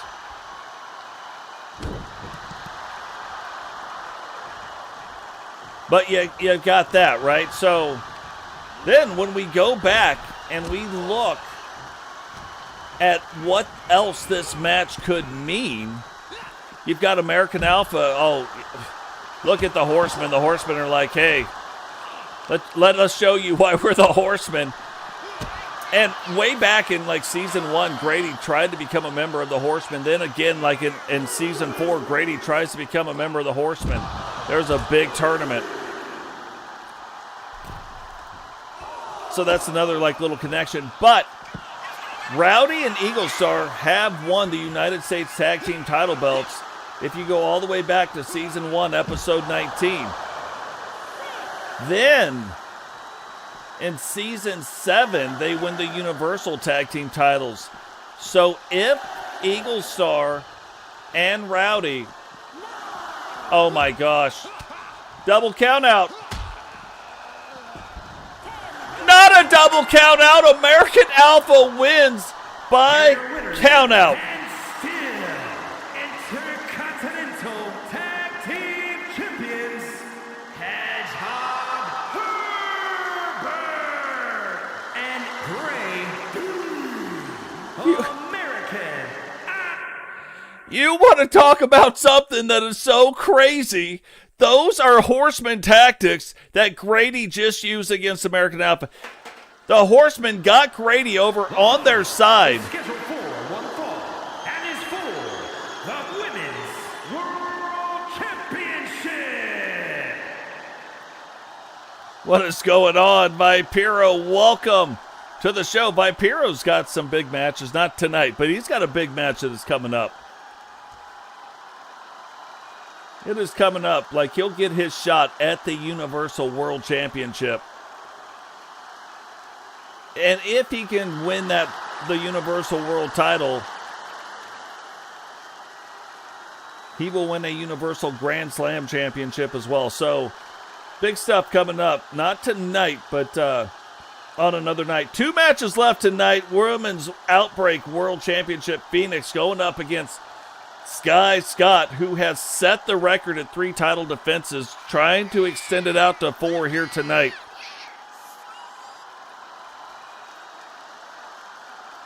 Then again, she is going up against a legend in Phoenix as well. So, but Sky Scott really been on a roll here as of late.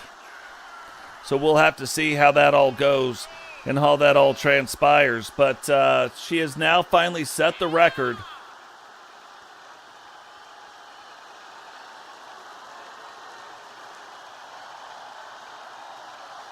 Can she extend it out any further?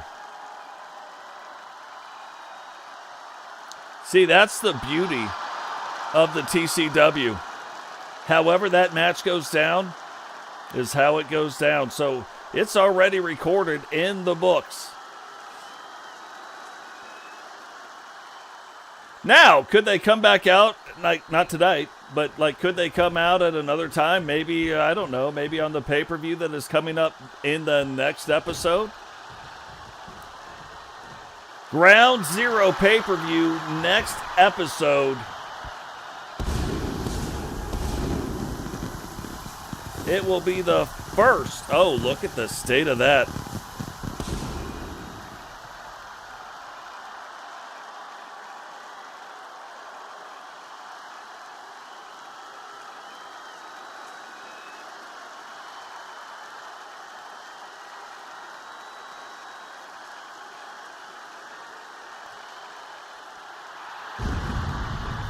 That is a crazy entrance right there.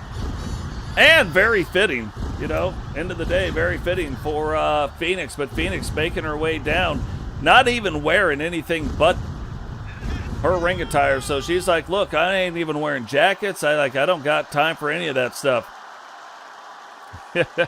Like, look.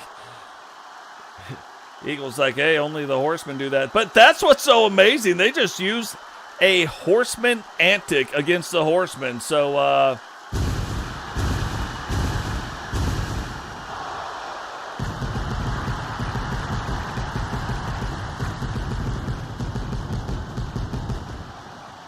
but the brand new entrance of Phoenix, very, very fitting.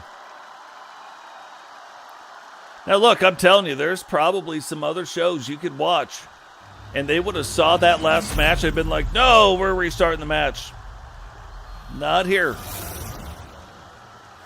It goes down however it goes down. Introducing the challenger. Yeah, maybe. That's possible. That's possible. That is the first time. From the good old USA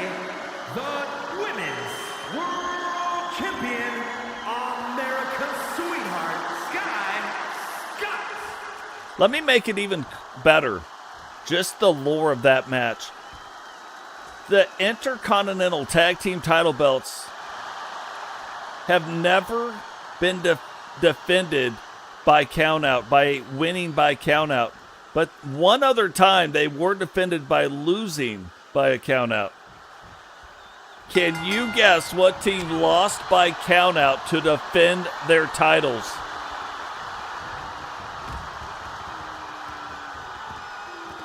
If you guessed American Alpha 2, you are correct. So American Alpha 2, the only team in the history to ever win or lose by countout, and they've done both. They've not only won by countout, but they have also lost by countout to defend their title belts. Now, Sky Scott, look, one of the hottest wrestlers going right now, was one of the hottest indie wrestlers. Got in, again, not doing the best, not doing the whatever, not doing so well. Kind of took a few matches, like 3 or 4 matches, to adjust to the TCW spotlights, and then got a shot at a Money in the Bank briefcase. Beat all the other women to win the Money in the Bank briefcase, and then took advantage of that, went on to win the Outbreak World Championship, and now has gone on to set the record for the longest title reign and is trying to extend that out here tonight. Remember, we've got a Hall of Legends and deeds of the wrestlers, achievements of the wrestlers get inducted into the Hall. And if you get 3 deeds inducted into the Hall, then you as the wrestler get inducted into the TCW Hall of Legend. Only 2 wrestlers have been inducted, and it happened this year. 1 male, 1 female have been inducted in to the Hall of Legend. So, but it takes 10 title defenses in the singles category, 6 in the tag category. And what's funny, you would think that it would be more rare in the singles, and you'd be wrong. Only 3 times has a title in the tag division ever been defended 6 or more times. 4 times has it been defended in the singles or in the tag divisions. 3 times, 6 title defenses only happened 3 times. Singles division, 10 title defenses has happened 4 times. Now only by 3 people. But still. So can Sky Scott go on to do it? Absolutely crazy. But yeah, there might be a no-holds-bar cage match go on. And you know in the TCW, our cage matches aren't about escaping the cage. Matter of fact, you can't win by escaping the cage.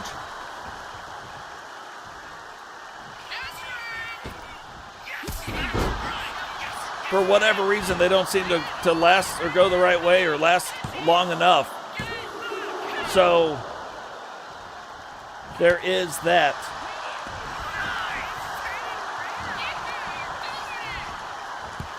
But right now, Sky Scott has beat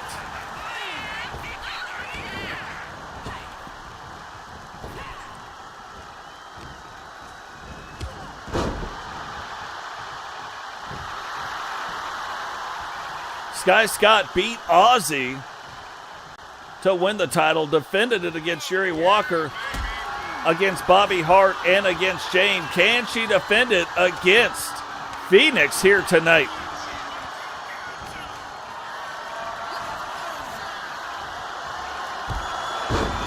Hey, you might win some singles titles too. But probably not. We did add Recon Delta briefly last season, and I didn't like it. Now, that's not to say the Powers of Pain won't ever grow into a faction, but right now they're good at being a tag team, so we're going to let them do their thing. But, like you just kind of alluded to, you guys might see some more singles action this year. So we'll definitely have to see how it all turns out. Sky Scott, remember, has the champion's advantage. Phoenix, though, trying to win her very first Outbreak World Championship. She's got one other shot at it before losing to Anita T, and that was way back when we had TCW Friday night, or TWC. That was like a different thing going on there. But right now, trying to hit Sky Scott with the Rise from the Ashes. Hits it. Is that going to be a new world champion? 1, 2, 3, and Phoenix walks out with the Outbreak World title. Here is your winner and new Women's World Champion, the phenomenal one, Fenwick.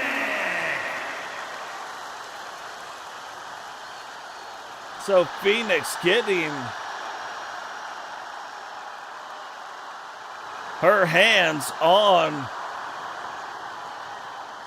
the Outbreak World Championship.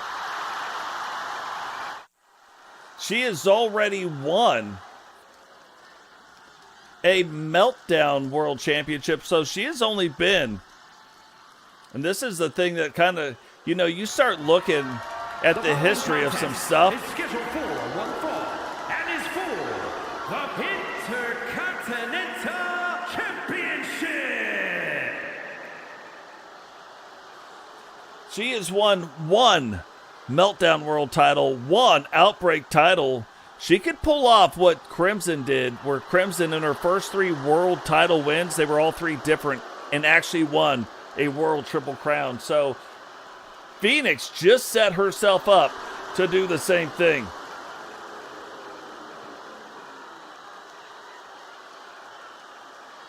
Now the main event of the evening, JP getting a shot from the TWO, getting a shot at the Intercontinental title belt and Sentinel. And you would think that JP requested this match.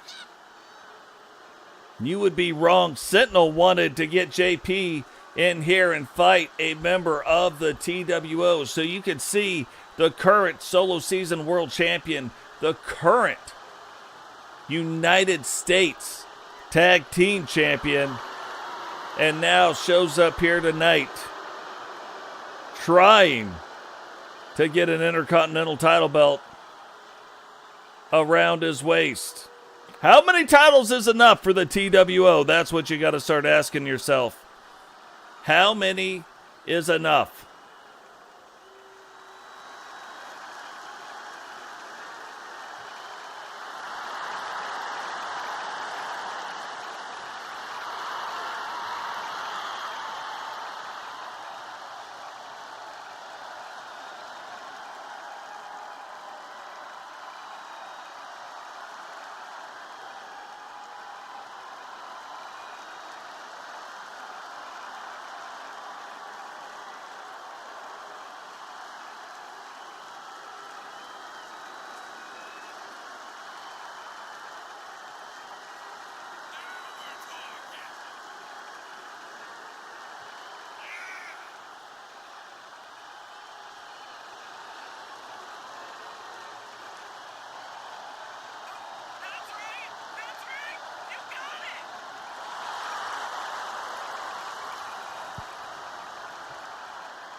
Introducing the challenger from the Gulf of America, weighing in at 193 pounds, the men's world champion and one half of the United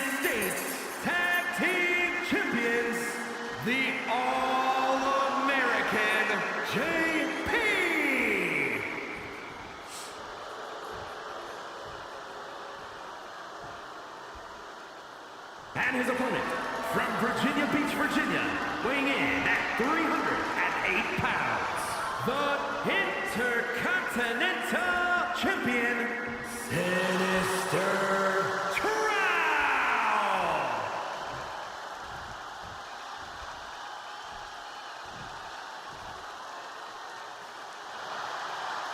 So absolutely crazy. We know there are people out there, and JP going to get a shot at the Universal World title. We know Vampiro going to get a shot at the Universal World title. But Sentinel really wanting this match against JP here tonight. Little history, between Sentinel and JP. It goes back a long ways. We haven't seen a lot of it going down lately.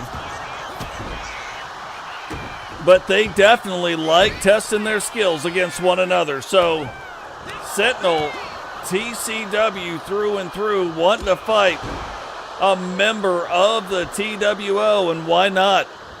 Why not let it be JP? JP's got a lot of big matches coming up, not just here in the TCW, but is also going to be having matches come up in the SSU. Going to be fighting against the Lord Arthur Stevenson. Title belt will be on the line. When is that going to happen? I don't know, but I do know it's going to happen. We've already seen 2 matches between JP and the Lord in the TCW, and they have been absolutely brutal matches. Will they be the same over there? Will they be the same in the SSU? Will it be those hardcore style matches? We don't know. I would love to see it, though. I would pay my money to see those 2 fight in the SSU. Main event of the evening. Make sure you guys drop the like, subscribe if you like what you're seeing. If you don't like what you're seeing, don't subscribe. Easy. But if you do, you can create an account on YouTube. It is absolutely free. And it is absolutely free to subscribe to the channel. It is absolutely free to hit the like button. It is absolutely free to turn on the bell notifications. None of it costs you any money. If you feel so moved to either donate to the channel, to buy a ticket to the channel, to become a member of the Bark Squad, you absolutely can. Or you can just show up, comment, become a part of the community, and that is very helpful too. Look at this already. Sentinel coming down and getting a 2 count, and JP, I think, starts to realize that, Sentinel tried to hit him with that big clothesline. JP flips it around, and this is not the position you want to be in. Look at the state of this. What is that? You expected to see some kind of like guillotine leg drop up and over, and instead you see like a rope assisted missile drop kick. JP going for the crazies too. And there's got to be a point at some point where like Sentinel's wrestling and he's like, hey, I got this, and then JP starts doing the flippity doodads, top of the scunions to you, where you're like, what is going down? Like, what is happening? Wait, where did he go? JP, on the other hand, has got to be at some point like, what just hit me? What Mack truck just ran me over?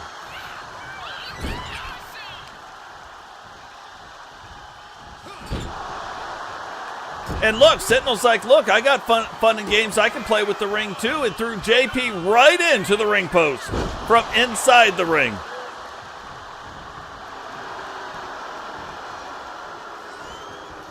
Sentinel getting back up to his feet. Oh, he was going for some big stuff, and then huge headbutt.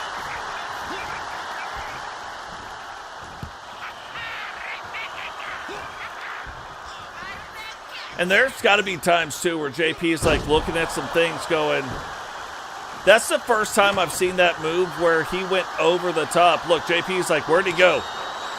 Didn't even hit him in the chest, hit him right in the back. He was like, I didn't know where he went, and then ends up hitting him right in the back. Yeah, both of them were like, why don't you hit me? No, you hit me. I want you to hit me. And they're like, fine, we'll hit each other. You know what I mean? Uh-oh, big red button incoming. Can he hit it? Oh, not only does he hit it, I think he might have, hard to tell under the mask, 2. And Sentinel able to kick out in 2. And look, the title belt collector. Oh, what is this? That's like classic TWO maneuvers, you know what I mean? Now, did Sentinel just lull him in a little bit, made him think like, hey, you got the thing won? Maybe not. JP, still fighting through it, still trying to do the thing. Oh, you got to believe if he can get this in, it might be all over but the crying. Oh! Oh, that might be all over but the crying. Sentinel powerbombing JP down onto the mat from the top rope. Now the big man climbing up to the top rope. And no way. No way you survived that. Pancakesville. 2. How did he kick out of that? How did he kick out of that? Answer that question.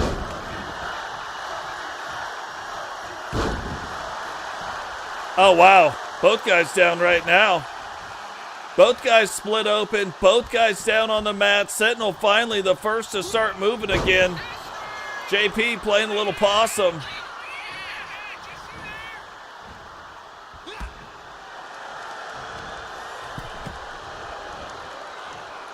Absolutely nuts. I could ask you another question. Another TCW trivia question. No way anybody gets this right.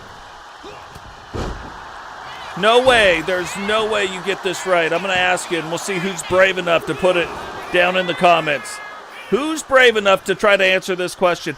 How many world title belts has JP won?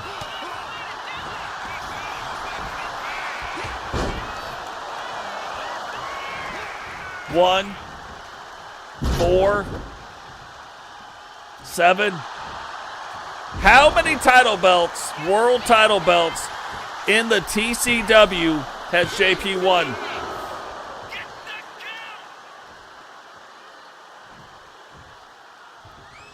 Both guys, and this is why management wanted to see this match. This is why Sentinel wanted to see this match. You want to be put and tested to your limits. Step in the ring with JP.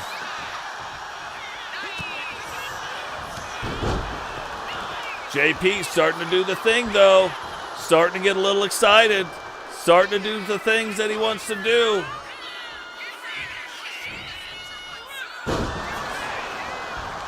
Hooks the leg. 1, 2. Okay, 13. Okay. I see you.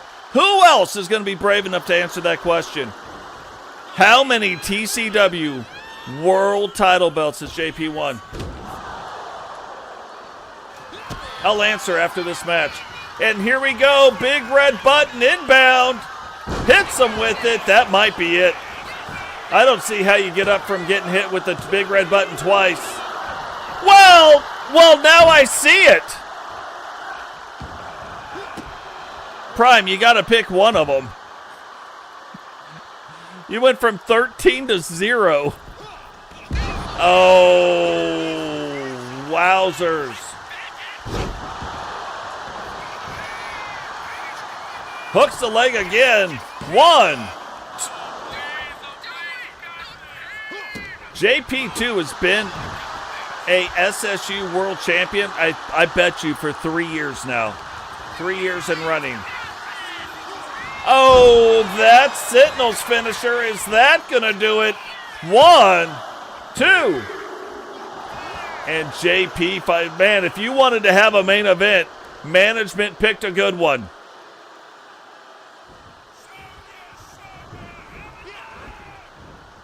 Management picked a good one, but who is going to walk out of here with this title belt?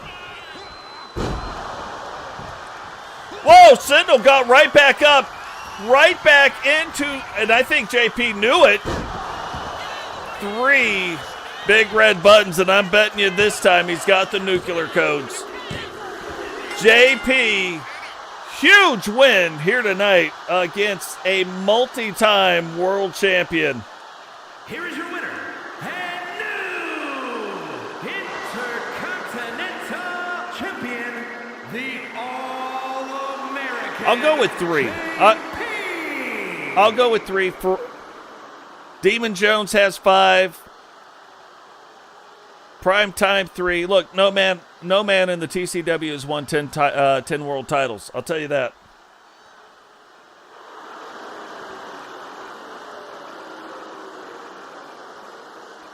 Here is the answer, though.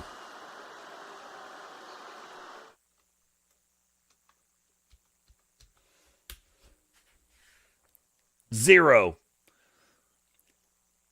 That is crazy. 0 world titles. But now he has set himself up by winning the Intercontinental title belt, by winning the Universal Television title belt. He has got a shot at the Universal World title, and now he has also earned a shot at the Outbreak World title. Other title belts, it's not going to happen tomorrow. Other title belts, they got to run its course. Like, he's holding on.